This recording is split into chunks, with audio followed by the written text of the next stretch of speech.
Nous avons commencé par donner très brièvement quelques éléments qui montrent que la culture qualité, la promotion de la qualité laisse à désirer ici dans notre pays.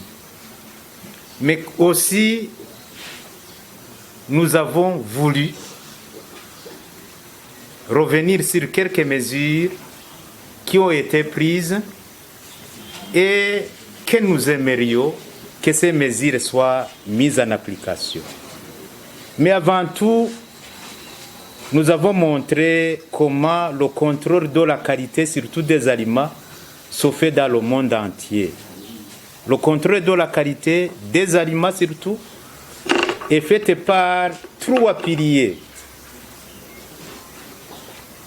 Le gouvernement qui est là pour l'élaboration des lois et aussi l'industrie ou les unités de transformation qui sont là pour la production des produits transformés et qui sont impliqués dans beaucoup de choses qui doivent aboutir à la fabrication des produits qui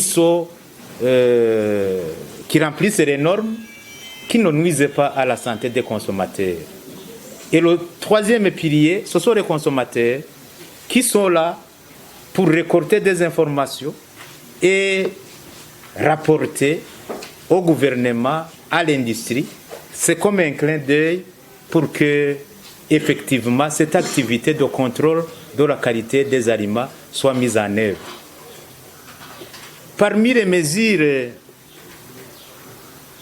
sur lesquelles nous avons insisté, figure, n'est-ce pas, la mesure de la suspension de l'usage des emballages de récupération au marché. Que ce soit des emballages là où on met des produits alimentaires comme l'huile de palme, l'huile de coton ou autre chose. Et j'ai même oublié,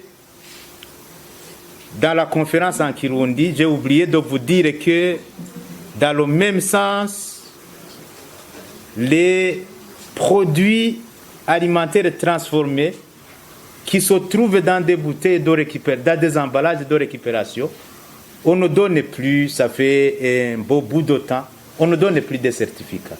Ce qui signifie que ces produits alimentaires qui se trouvent dans des bouteilles de récupération ne doivent pas être présents au marché.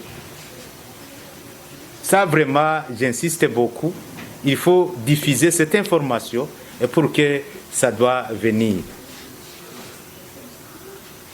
Et puis, à côté de cela, nous avons montré d'autres choses qui nous préoccupent et sur le management de la qualité. Et je ne dois pas oublier surtout l'intervention du directeur de la normalisation et météorologie et qui a signalé la problématique sur le contrôle des pompes aux stations et aussi des balances au marché. Et là, nous avons signalé que nous sommes en train de préparer une ordonnance qui va nous aider à résoudre tous ces problèmes.